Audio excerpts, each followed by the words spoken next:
¿Qué tal? Muy buenos días. Bienvenidos a una nueva sesión del Seminario de Investigación del Posgrado en Ciencias y Tecnologías de la Información de la UAM Iztapalapa. Esta, de hecho, es la última sesión de esta temporada. Recordarán que a lo largo de estas 10, 11 sesiones les decíamos que en esta temporada nuestra intención fue presentar el trabajo hecho en casa, es decir, hecho por los profesores adscritos directamente al posgrado. Y el día de hoy cierra la temporada el doctor Luis Alberto Vázquez Toledo, quien además me da mucho gusto presentarlo también como el nuevo coordinador del posgrado. Eh, Luis Alberto nos viene a platicar de sus temas de trabajo que tienen que ver con los modelos para describir cómo las aplicaciones contienden por el uso de los recursos en estos nuevos sistemas de telecomunicaciones que están apareciendo. No voy a entrar en los detalles porque además de todo, pues la verdad es que yo no soy el especialista. Sin embargo, antes de pasarle la palabra a nuestro invitado, como ya es costumbre, vamos a hacer una pequeña semblanza del profesor que nos visita. Y esta dice así: el doctor Luis Alberto Vázquez Toledo recibió el título de ingeniero en comunicaciones y electrónica por parte del Instituto Politécnico Nacional en la Escuela Superior de Ingeniería Mecánica y Eléctrica, es decir, la ESIME Zacatenco.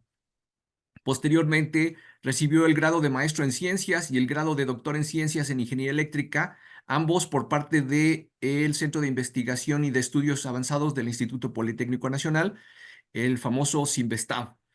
Ha participado en conferencias y coloquios nacionales e internacionales, perteneció al Laboratorio de Telefonía y Circuitos Impresos del CINVESTAV Zacatenco, de la sección de comunicaciones, y actualmente es profesor investigador del Departamento de Ingeniería Eléctrica de la UAM Iztapalapa, donde imparte docencia para la licenciatura en Ingeniería Electrónica y para el posgrado en Ciencias y Tecnologías de la Información, principalmente. El doctor Vázquez Toledo pertenece al Sistema Nacional de Investigadores como investigador de nivel 1 y cuenta con el perfil deseable PRODEP. Luis Alberto, buenos días, bienvenido. Es un gusto tenerte con nosotros y adelante, por favor. Buenos días, muchas gracias. Pues voy a presentarles un poquito sobre mi línea de investigación. En esta parte lo que trabajamos es, como lo mencionó el doctor Ricardo, es hacer un modelado matemático para poder tener ecuaciones que nos permitan evaluar la asignación de recursos en alguna red. Puede ser en una red celular de diferentes generaciones, segunda generación, tercera, cuarta, quinta y las propuestas para la última generación. Antes de comenzar con esta parte, vamos a ver una pequeña introducción al tema. ¿Sí? El tema, la presentación va a estar desarrollada de la siguiente manera. Vamos a ver una introducción, cómo operan los esquemas tradicionales, qué son los procesos de nacimiento y muerte, cuál es, cómo se utiliza la notación en estos tipos de procesos de nacimiento y muerte, un sistema clásico que es el Erlang-B, y después las nuevas tecnologías y cómo nuestro modelo puede evaluar esas nuevas tecnologías, los trabajos a futuros y algunos trabajos que hemos publicado en esta línea de investigación. Debido al crecimiento exponencial que tienen los dispositivos actuales de comunicaciones, es decir, actualmente una persona ya no solamente maneja un dispositivo conectado a la red, puede manejar 3, 4 dispositivos, los relojes, los dispositivos de casa, las televisiones, la computadora, el celular. Entonces, una persona puede tener varios dispositivos. Entonces, este crecimiento ha generado un problema en el uso eficiente que podemos tener del espectro disponible.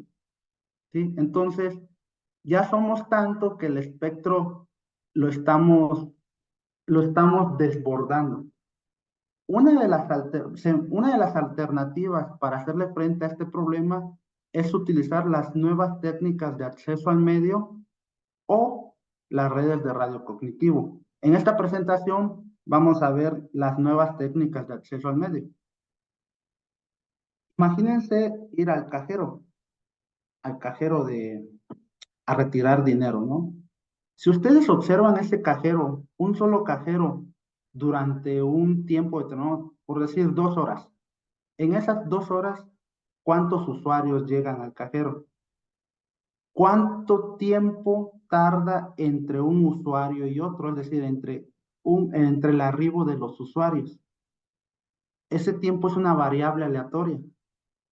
A veces tarda mucho, a veces llega muy seguido, entonces el tiempo es corto. Y la otra, el otro parámetro es cuánto tiempo dura cada usuario en el cajero, dependiendo del servicio que van a utilizar.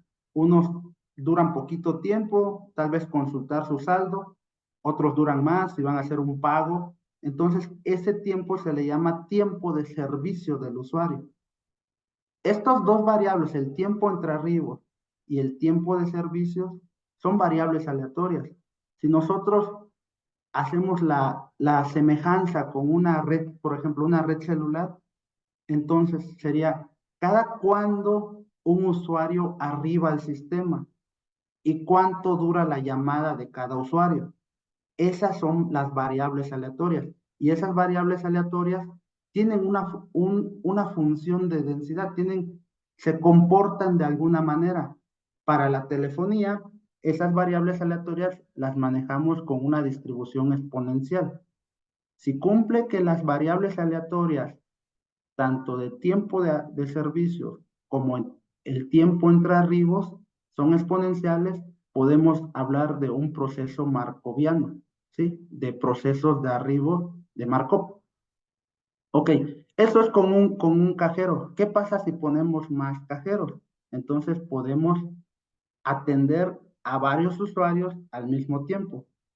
Eso para nosotros lo consideramos como el número de recursos disponibles o también el número de servidores disponibles.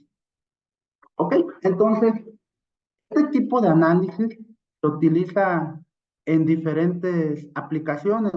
Por ejemplo, lo que les comenté en llamadas telefónicas o los servicios, por ejemplo, de correo electrónico.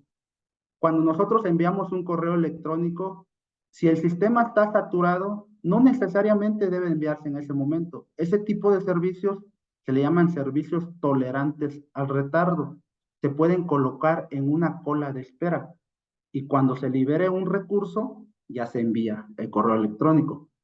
Los servicios de voz, por ejemplo, esos son servicios no tolerantes al retardo, servicios en tiempo real. Ese tipo de servicios no pueden esperarse en una cola de espera, porque la calidad de servicio sería mala y el usuario prefiere mejor colgar o abandonar el sistema. También se utilizan en las pandemias, por ejemplo, durante un periodo de tiempo, cuántas personas fallecieron, ¿no? Tal vez en algún lugar específico. ¿Sí? O también en una ciudad cuya población es NT en el tiempo T. Entonces tiene diferentes aplicaciones. Nosotros lo vamos a utilizar para analizar los sistemas de telefonía celular. ¿Sí? Entonces, podemos decir que si un sistema se encuentra en un estado, el estado J, le vamos a decir, en el instante T, entonces vamos a definir la variable aleatoria nt igual a j. Va a ser un proceso de nacimiento y muerte si cumple estas tres condiciones. Es decir, que solamente pueda nacer un usuario con una tasa lambda, pueda morir un usuario con una tasa mu. Se le llama nacimiento, ahí se me pasó a comentar esta parte. Cuando nosotros agarramos nuestro teléfono y nos da tono de llamada y comenzamos a marcar, nosotros, el sistema nos asigna un recurso para el servicio que estamos solicitando. Se dice que el usuario nace en el sistema. Y cuando nosotros terminamos de utilizar ese servicio y colgamos, el sistema libera ese recurso para que alguien más lo pueda utilizar. Y se dice que el usuario muere en el sistema. Por eso es un proceso de nacimiento y muerte.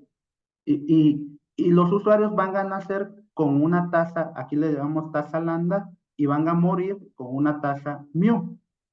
Y la condición 3 es que no suceda nada, ¿sí? El usuario permanezca en el mismo sistema, en el mismo estado. ¿Okay? Esto significa que para que un proceso sea de nacimiento y muerte, la probabilidad de transición unitaria en el intervalo muy pequeño es directamente proporcional a la duración del intervalo, mientras que la probabilidad de una transición mayor a la unidad en un intervalo pequeño es cero. Esta segunda propiedad no es de todo cierta, porque ya se demostró y de ahí de ese estudio nos aprovechamos para proponer el nuevo modelo. Va a ser de proceso de nacimiento y muerte siempre y cuando el estado futuro solamente dependa del estado presente. Solamente eso.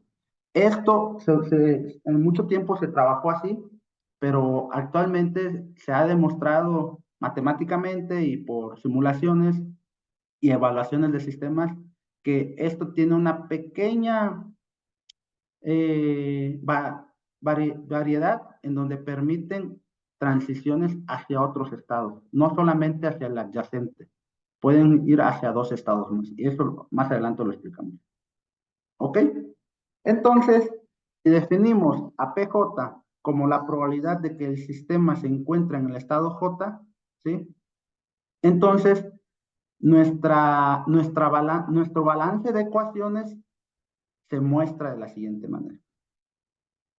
Lo que tenemos en verde, para llegar al estado J, va a ser igual a que el usuario del estado J-1 ocurra un nacimiento, o del estado J+1 ocurra una muerte, o que no suceda nada. Ahorita vemos esto con una pequeña gráfica. Acá tengo, permítanme, me voy a adelantar ahorita. Supongan que tenemos este estado, estamos en el estado J. El sistema se puede analizar cuando alcanza algo que se conoce como equilibrio estadístico. Cuando el sistema, después de haber estado operando un tiempo muy grande, alcanza una estabilidad. Quiere decir que el sistema permanece en cierto estado.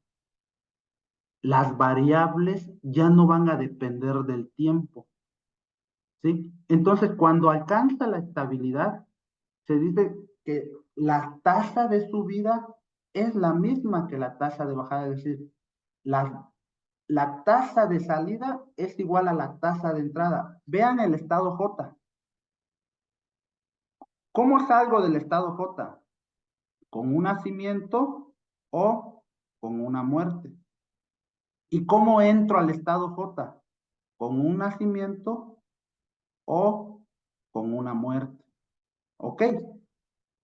Entonces, nuestra ecuación la podemos trabajar así. Cuéntame. Acá. Del estado J, puedo tener un nacimiento en el estado J o una muerte en el estado J. Aquí lo tengo.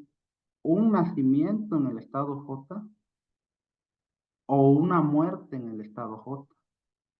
Pero, ¿y cómo llego al estado J? Con un nacimiento de J-1 o una muerte de J+1. ¿Sí? Entonces, aquí está un nacimiento de J-1 o una muerte de J-1. Con esas ecuaciones, nosotros podemos modelar este pequeño sistema que les mostré, ¿sí? ¿Y cómo los modelamos? Mediante un proceso que se llama solución por recurrencia, es lo que vamos a ver. Les estoy explicando esto porque este es un modelo matemático muy conocido en el sistema, que es el Erlang-B. Si nosotros podemos entender este Erlang-B, podemos analizar otros tipos de sistemas, ¿sí? Antes de seguir, voy a mostrar cómo describimos estos sistemas. El sistema, la notación que se utiliza es en la... Si ustedes se fijan en el título, la presentación decía MMSO S0. Esa M lo que nos dice que es un proceso markoviano. ¿Qué quiere decir? Que el tiempo entre arribos es exponencial negativa. La siguiente M nos dice, es otro proceso markoviano, que el tiempo o la duración del servicio, es decir, que el usuario permanece en el sistema, es otra variable exponencial negativa, ¿sí? La siguiente letra es el número de servidores, cuántos recursos tienes. Por ejemplo, acá es el tiempo entre arribos, exponencial negativa. El tiempo de servicio, exponencial negativo. Solamente tenemos un servidor y no tenemos usuarios en la cola, ¿sí? Es decir, no tenemos una cola de espera. Este sería para un sistema en tiempo real. Y como no tenemos usuarios en la cola de espera, pues tampoco vamos a decir la disciplina de la cola. Entonces, y como les comentaba, entonces vamos a entrar, ahora sí, una vez visto estos conceptos, podemos analizar cómo llegamos a la ecuación Erlang. Partimos de este diagrama en donde el sistema puede estar vacío, podemos tener 0 usuarios en el sistema, el sistema puede tener un usuario, 2 usuarios, 3, y menos un usuario, y más j, hasta, vamos a ponerle hasta S usuarios, hasta S usuarios en el sistema. La transición del usuario, del estado 0 al 1 es como un nacimiento con tasa lambda, del usuario 1 al 2, otro nacimiento con tasa, y así. Y con las muertes es del usuario 1 al usuario, para que yo pase del estado 1 al estado 0 es con una muerte. Para que yo pase del estado 2 al estado 1, cualquiera de esas dos que yo tengo muera, por eso es 2 mu. Y aquí, vean que la muerte depende del estado del sistema, ¿vale? Entonces tenemos nuestras ecuaciones de balance y tenemos la ecuación de normalización. La ecuación de normalización lo único que nos dice es que la suma de todas las probabilidades es igual a 1. Y entonces procedemos con esta ecuación que tenemos acá. Sustituyo para J igual a 0, me queda lambda 0, mu de 0, P de 0 igual a lambda menos 1, P de menos 1, mu de 1 y P de 1. Pero nosotros en el estado menos 1, pues no existe. Por eso esto va a valer 0. En el estado 0, no existe una muerte. No nos podemos ir a menos 1 usuario. Por eso mu de 0 vale 0. Y nos queda lambda 0 por la probabilidad 0 igual a mu 1 por la probabilidad 1. Y si despejamos la probabilidad 1, tenemos esto. De la misma manera podemos calcular la probabilidad 2, la probabilidad 3 y seguir de forma recursiva, ¿sí? Entonces, recurrente, perdón. Podemos de obtener una ecuación para esto. Vean, por ejemplo, aquí tengo la probabilidad 3, lambda está elevado al mismo índice, al cubo. Acá mu está elevado al mismo índice, al cubo, ¿sí? Por P0. Aquí es 6, no es 3. Hay un error de dedo, ¿sí? Porque es 3 factorial, 3 factorial es 6. Acá hay un error de dedo. Una disculpa. Entonces, tenemos la probabilidad J, va a ser igual a lambda a la J, J factorial, mu de J por la probabilidad 0. Pero esta probabilidad 0, ¿cómo la calculamos? Con esta ecuación de normalización.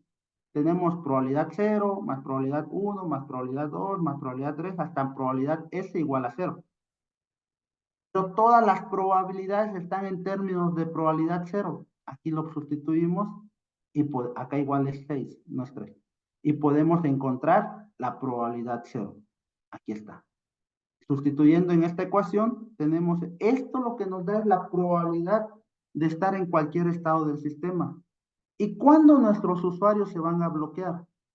Cuando ya tengamos lleno nuestro sistema, cuando ya no podamos aceptar a un nuevo usuario, es decir, cuando J sea igual a S, los S recursos que tenemos disponibles.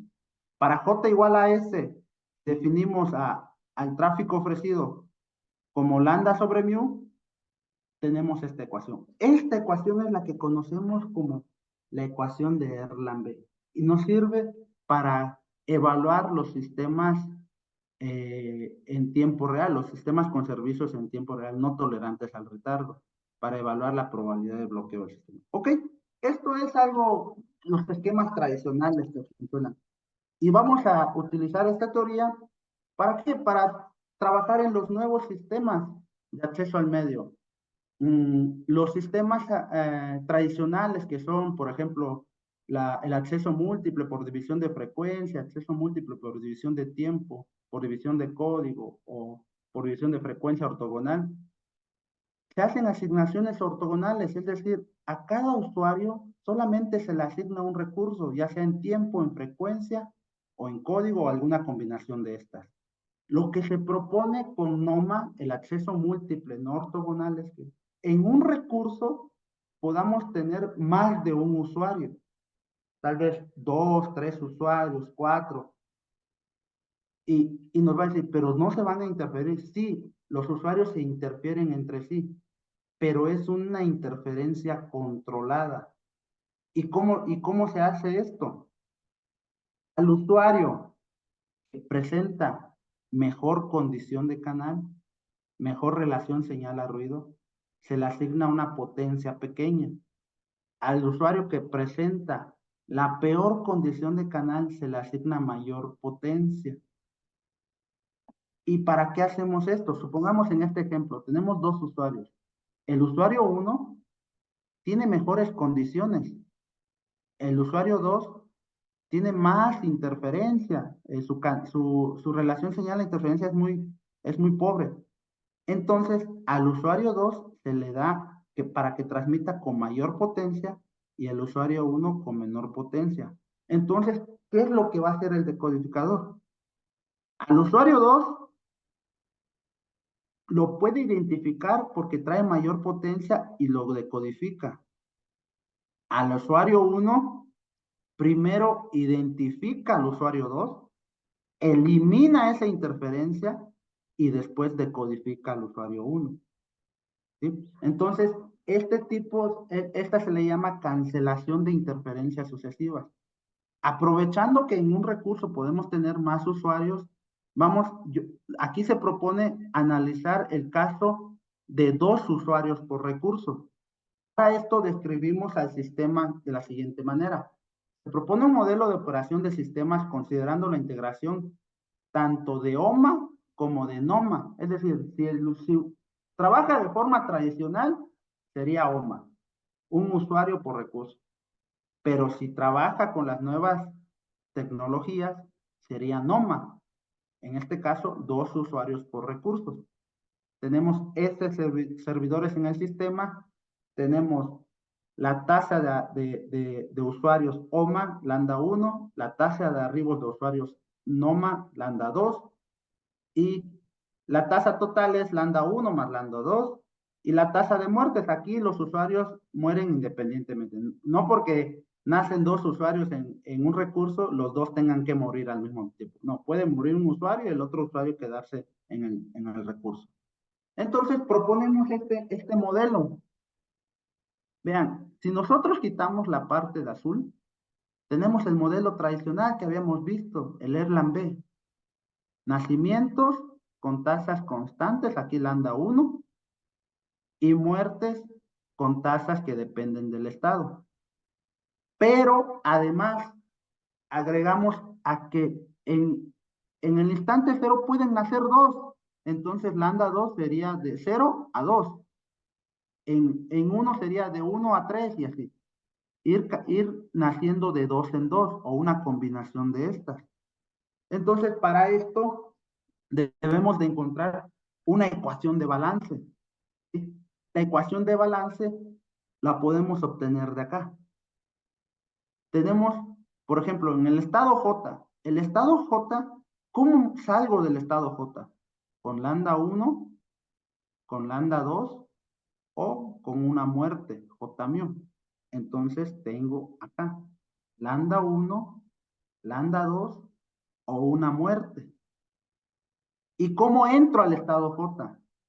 Con un nacimiento de J menos 2, con un nacimiento de J menos 1 o con una muerte de J más 1. Con un nacimiento de J menos 2, con un nacimiento de J menos 1 o con una muerte de J más 1. Ya encontramos nuestra ecuación de balance, pero es un poco complicado evaluarlo. ¿Qué pasa si J es igual con 0? Tenemos nuestras condiciones iniciales, los casos que no pueden existir. No podemos tener menos 2 usuarios o menos 1 usuarios. Encontramos para J igual a, tenemos la probabilidad 1. Para J igual a 0 tenemos la probabilidad 1. Para J igual a 1 podemos encontrar nuestra probabilidad 2. Aquí está. Para J igual a 2, la probabilidad 3, y así podemos tener nuestras probabilidades. Es un poquito complejo seguir como que encontrar el patrón. Entonces, aquí hicimos uso de software en donde evaluamos diferentes, creo que en esta evaluación hicimos hasta 50, 60, J igual a 60, creo, para ver si podíamos encontrar un patrón y logramos encontrar este patrón. ¿Sí? Este es el patrón que sigue nuestro análisis. Para ver la probabilidad de bloqueo, pues es cuando J es igual a S y ya tenemos nuestra probabilidad de bloqueo. Este trabajo está por enviarse a una revisión para publicarse. Entonces, lo complejo de este trabajo es la demostración matemática de esta ecuación. Entonces, esa parte no lo voy a mostrar aquí, pero sí tenemos otra forma de evaluar y decir que está bien nuestra ecuación. ¿Cómo? ¿Qué pasa si lambda 2 es 0? Si lambda 2 es 0, es un Erlang B. Entonces, si nosotros en esta ecuación ponemos lambda 2 igual a 0, nos tiene que dar una Erlang B.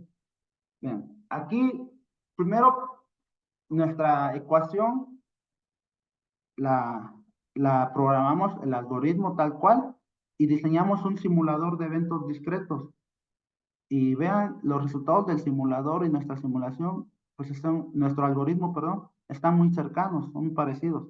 Y el otro caso, para lambda 2 igual a 0, y lo comparamos con el Erlang B y son idénticos. Entonces, podemos decir que la ecuación sí es un resultado correcto.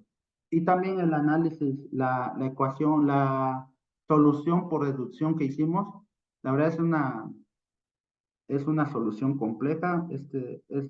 Trabajamos ahí varios del grupo y estamos por enviarlo. Este es nuestro simulador de eventos discretos. Inicializamos nuestras variables. En el estado 0 solamente puede ocurrir un nacimiento, ¿sí? Después preguntamos, ¿el siguiente proceso o el siguiente evento en la lista ordenada de eventos, es un arribo o es una muerte? Si es un arribo, incrementamos nuestra variable de arribo, generamos dos variables aleatorias, una con tasa lambda 1, otro con tasa lambda 2, y comparamos de estas dos variables aleatorias quién es la menor. Si es x1, quiere decir que lo que va a ocurrir primero sería un proceso OMA. Si es x2 el menor, lo que va a ocurrir es un proceso NOMA. Entonces preguntamos, x1 es menor a x2, pues ya vemos si es NOMA o OMA. ¿Sí? Si x1 es menor, entonces es OMA. Si x1 X2 es el menor, sería un noma. Y ya llegamos a esta parte. De este lado es noma y de este lado es oma. Fíjense bien, cuando es oma, solamente crece de un recurso en un recurso. Vemos si lo podemos aceptar. J es menor a S, solamente necesitamos un espacio para aceptarlo. Pero cuando es noma, necesitamos dos espacios. J es menor a S menos 1, por eso el menos 1. Si J no es menor, en los dos casos tenemos un usuario bloqueado. Si J es mayor, aceptamos al usuario y programamos su tiempo de servicio. ¿Sí? ¿Qué pasa cuando no es un arribo? Cuando es una muerte, simplemente preguntamos, disminuimos el estado, ocurrió una muerte, J-1, y preguntamos, ¿ya terminamos todos nuestros procesos? Y sí, calculamos la probabilidad de bloqueo, que es igual a todos los bloqueados entre el número de eventos que quisimos simular. Y, y de esta manera obtuvimos este simulador. ¿Sí? Esta es una programación orientada a objetos con listas y lo desarrollamos, si no mal recuerdo, en C. ¿Sí?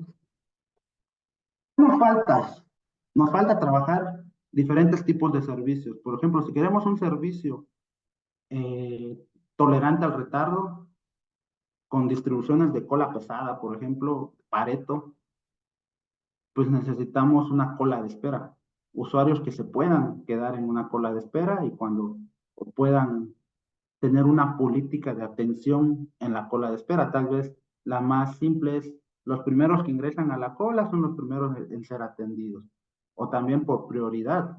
Si el mensaje tiene prioridad, pues ese sería el primero en ser atendido. Ese trabajo nos falta. Y la otra parte, la red de radios cognitivos, que es otra solución para el problema que tenemos con la eficiencia espectral. Aquí lo que estamos proponiendo es que a los usuarios NOMA los trabajemos como usuarios secundarios y a los usuarios OMA como usuarios primarios. Y aquí hacer la clasificación, por ejemplo, en casa. Si nosotros tenemos nuestra cafetera, nuestra lavadora, licuadora, conectados a internet o el foco de la sala, a esos llamarlos usuarios secundarios. Requieren muy pocos recursos, pero tal vez la televisión, el celular, la computadora, que sí requieren, por ejemplo, trabajar, ver una película, una serie o algo así, requieren muchos recursos y se utilizan constantemente, llamarlos usuarios primarios. Y entonces los usuarios secundarios serían usuarios oportunistas. Cuando estos usuarios primarios no utilizan el recurso, ellos van y utilizan el recurso para los servicios que necesiten. Entonces, ese tipo de análisis es lo que todavía estamos trabajando. Tenemos trabajos publicados en el área. Eh, en el grupo hemos trabajado en hicimos acá un trabajo de radios cognitivos con teoría de juegos y teoría de colas. Hemos trabajado los radios cognitivos con procesos de Markov. Esto lo trabajamos con un estudiante egresado de maestría, Arturo Briones. Se publicó esto fue hace como 3 años más o menos. Algunos trabajos con usuarios FDMA y lo que queremos es comparar NOMA con FDMA. Hemos trabajado en un trabajo de operación coordinada, es decir, OMA-NOMA, y cómo pueden trabajar, cómo pueden, sin interferirse, sin bajar la relación señal a ruido entre ellos. Entonces, ese es trabajo. Y algunos trabajos de métodos de teletráfico para diferentes estándares NOMA, ¿no? Utilizando estadísticas de orden. Y este último trabajo, pues es el de métodos matemáticos para la evaluación de la asignación de recursos en NOMA y OMA. Este trabajo, no hemos encontrado trabajos similares En esta parte lo que hacen es métodos de aproximación. No hay una solución de forma cerrada. Y lo que tenemos acá, sí encontramos una solución de forma cerrada. Ya lo evaluamos, ya lo comparamos, ya lo demostramos y es lo que queremos trabajar. Por mi parte sería todo. Pasamos a la sesión de preguntas. Hola Luis Alberto, muchas gracias por tu presentación. Este fue un bonito viaje, corto si quieres, por una rama de la teoría de la probabilidad muy bonita, que es la teoría de las filas de espera. Eh, yo tengo algunas preguntas en tanto nuestro público a lo mejor se anima a preguntarnos. Ya saben que pueden eh, hacer preguntas a través de su micrófono, si es que lo tienen disponible, o a través del chat de la propia sesión de Zoom.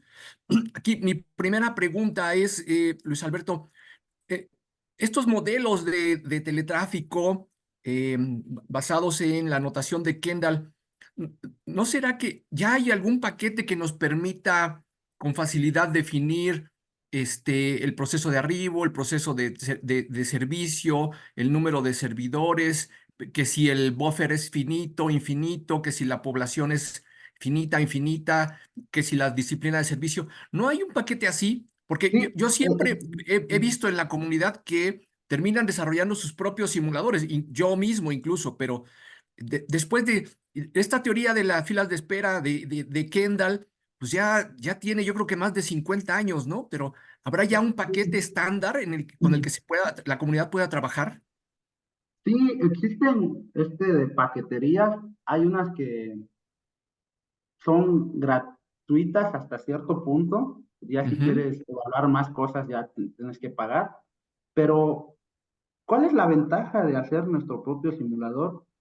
Es que nosotros podemos manipular el tipo de servicio, podemos Ok, manipular las condiciones.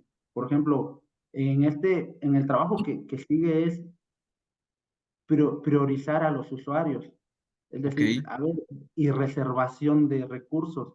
Si yo tengo por ejemplo, 10 recursos, 8 recursos lo pueden utilizar todos, pero los dos que sobran solamente tal vez para mensajes de emergencia o Ah, ok, mensajes. muy bien. O Entonces, sea, como para diseñar muy a la medida, ¿no? El sistema. exactamente, porque en este proyecto que estamos trabajando, el doctor Enrique trabaja mucho con esta parte de redes comunitarias y la parte de mensajes de alerta para temblores y estas cosas. Ok.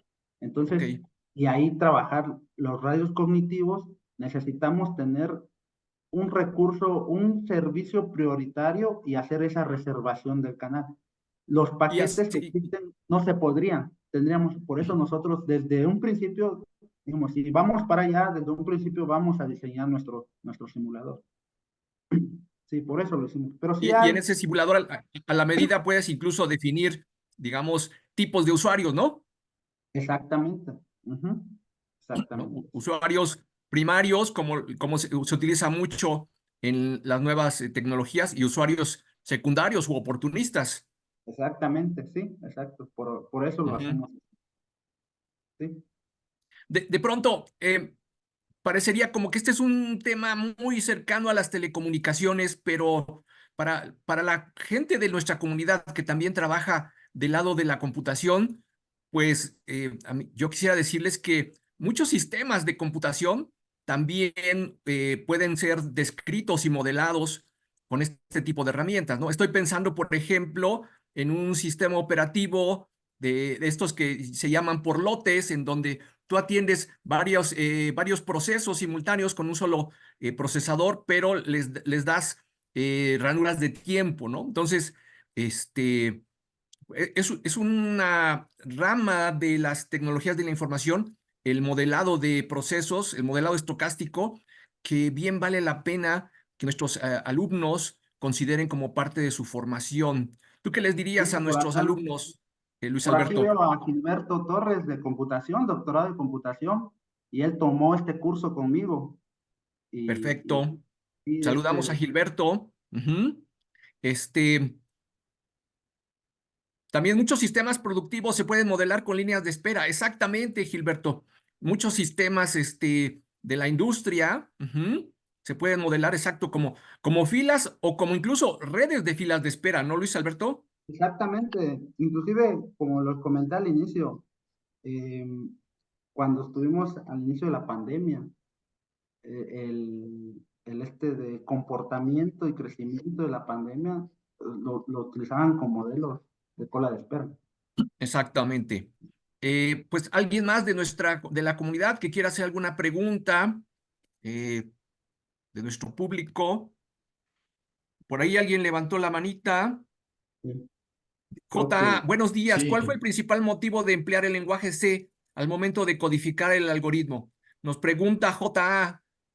sí, Y también mira, luego Diego Rodrigo tiene otra pregunta. sí, ok, en esta parte comenzamos con algunos otros lenguajes, pero el lenguaje C pues no utiliza recursos, entonces nosotros si queremos cada parámetro o cada parámetro que agregamos, si queremos hacer más, acercarnos más a la realidad de cómo operan los sistemas, pues el simulador tarda y en C nosotros pudimos comparar, por ejemplo, ahorita tenemos la propuesta de pasar los códigos a Python, ¿sí? Y Python ya vimos que sí, que se va a comportar similar a C. Pero por ahí hubieron algunos estudiantes que dijeron, no, pues vamos a trabajarlo en MATLAB, pero en MATLAB lo dejamos semanas y no terminaba y marcaba error, ¿no? Y en C, no, sí, en C precisamente fue por eso, por el manejo de la programación orientada a objetos que maneja C se nos facilitó por esa parte, pero sí Muy lo bien. vamos a pasar a Python. Fíjate que yo también recomiendo Python y no así el MATLAB, ¿no? Por ahí está Diego Rodrigo levantando la mano. Adelante, Diego, por favor. hola, primero que nada, buenas tardes, días. Sí, pregunta, ¿cómo influye la asignación de recursos por tiempo en la probabilidad de muerte? Y la otra es, bueno, ya la contestaste que ibas a explorar Python. Sí, sería Mm, eso. ok, ¿cómo influye la asignación del tiempo en la probabilidad de tiempo? No, la Eh, asignación de recursos. la asignación de recursos, ok, en esta parte nosotros manejamos que los eventos son idénticamente e independientes, ¿no? Los eventos son idénticamente distribuidos e independientes. El usuario se le genera una variable aleatoria porque si nosotros vemos la realidad, cuando hacemos llamadas telefónicas, a veces tardamos mucho, a veces tardamos, depende de la persona o del mensaje que vamos a enviar. Entonces generamos esa variable aleatoria y no sabemos cuánto va a durar, porque es una variable aleatoria, pero sí sabemos su comportamiento. Por eso necesitamos de la lista ordenada de eventos para ordenar los eventos que van a ocurrir y así nosotros ir recorriendo nuestra lista evento por evento. ¿Este evento es una muerte o es un arribo? ¿Es una muerte o es un arribo? Y dependiendo, si nosotros muere en el sistema, lo único que hacemos es disminuir un usuario en el sistema, es decir, incrementar un recurso disponible en el sistema. ¿Sí? Sí, Eh, Ricardo. Tal vez mencionar, ¿no? Para complementar tu respuesta, Luis Alberto, que la teoría de las filas de espera, como se entiende en este trabajo, tiene un trasfondo económico muy importante. Es decir, vamos a verlo de esta forma. Si tú tienes una cantidad muy limitada de servidores, Diego, pues obviamente tú como operador, como dueño del sistema, pues te ahorras mucho dinero porque tienes una cantidad pequeña de servidores, no tienes que desplegar muchos recursos. Pero por otro lado, tus clientes van a estar insatisfechos y en una de esas, pues podrían irse o cambiar de operador. Ajá. Por el otro lado, si tienes una cantidad muy grande de servidores, tus clientes van a estar muy contentos, pero a ti te implica un costo muy elevado en la operación. Entonces, este tipo de modelos te permite encontrar eh, un punto de acuerdo, un punto de equilibrio En algunos libros sobre el tema le llaman un trade-off entre el costo y el beneficio, ¿no? Y es justamente lo que nos está presentando aquí el doctor Luis Alberto en este slide que nos muestra en pantalla. Cuando tú tienes un número de servidores muy grande, bueno, no, comencemos o veamos los extremos. Tienes un número muy pequeño de servidores, observarás que tu probabilidad de bloqueo, o sea, de que los clientes se queden insatisfechos, es altísima y prácticamente uno. Por otro lado, con un número de servidores que tiende a 30, pues la probabilidad de bloqueo, observa que es una gráfica semilogarítmica, baja por debajo del 10 a la menos 8. O sea, es muy buena la tensión. Pero eso, si tú eres el dueño de estos recursos o si tú le pagas a estos servidores, piensa que los servidores son cajeros, son humanos, y que tienes que pagar un sueldo a esos servidores, ¿no? Entonces, tú como dueño y operador del sistema tienes que tomar una decisión. ¿En qué parte de este espectro entre el 0 y el 30 te encuentras? Y esta gráfica, esta figura te ayuda a tomar esa decisión. No sé si quieras agregar algo más, Luis Alberto. Sí, exactamente por eso puse la gráfica, ¿no? Va a depender mucho también de las tasas, ¿no? Si tú tienes una tasa de arribos muy alta y una tasa de muertes muy baja, quiere decir que llegan muchos y mueren pocos, pues también se va a saturar tu sistema. Entonces, como dijo Ricardo, hay un compromiso.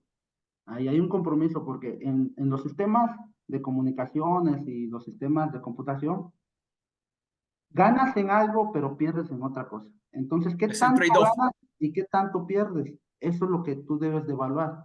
Por eso el compromiso. Y entonces debes de encontrar un valor óptimo para funcionar. Y decir, el sistema va a operar bien con estas condiciones. ¿Sí? Listo. ¿Alguien más? Diego, no sé si satisficimos tu pregunta, tu duda. Perfecto, ahí nos Sí, está muchas gracias. poniendo un pulgar arriba. Miguel Bien. López, gusto en saludarte, Miguel, bienvenido. Adelante, por favor.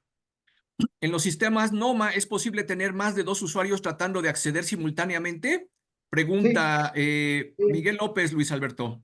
sí. En teoría, de los trabajos que se han publicado por las compañías, dicen, la teoría maneja hasta 8 usuarios en NOMA, pero en práctica, medido, trabaja bien con 3 usuarios, hasta 3 usuarios. Pero sí, sí se puede tener obviamente, si con 2 usuarios lo vimos muy complejo evaluarlo, pero sí encontramos la solución. Lo queremos hacer para 3 usuarios y dejar seguir la misma tendencia sino para N usuarios, ¿no? Generalizarlo. Pero sí se puede. Está reportado que en la teoría hasta 8 usuarios, pero en la práctica bien con 3. Gracias. Por aquí nos acaban de preguntar en qué UEAs se ven estos temas, Luis Alberto. Bueno, estos temas lo trabajamos en evaluación de desempeño en la maestría. Y Pero, una pero pequeña introducción en la licenciatura en redes de telecomunicaciones, ok. redes y servicios de telecomunicaciones. Y la base de todo esto es la probabilidad. Teoría de la probabilidad, procesos, eh, distribución de probabilidad exponencial, distribución de Poisson. Ujú. Sí, Ujú. sí, sí. Aquí invitamos a todos nuestros estudiantes a que se echen un clavado por estos temas, porque a mí me parece que son fundamentales y redondean mucho la Y les formación de un... invito a que cuando tenga el curso, pues cuando he dado el curso, llegan muchos estudiantes de oyentes, muchos de Ujú. computación también. Bienvenidos. Bienvenidos. Pues no sé si hay alguna otra pregunta por parte de nuestro público. Si no es así, pues vamos a ir cerrando. Vamos a darle las gracias a nuestro expositor, el expositor del día de hoy, el doctor Luis Alberto Vázquez. Te agradecemos mucho. Esto fue como clasecita en una cápsula, o como dicen en inglés, in a nutshell, en una pequeña cáscara de nuez, una clase muy bonita de teoría de las filas de espera. Luis Alberto, muchas gracias. Le agradecemos también al público que nos acompañó en esta temporada.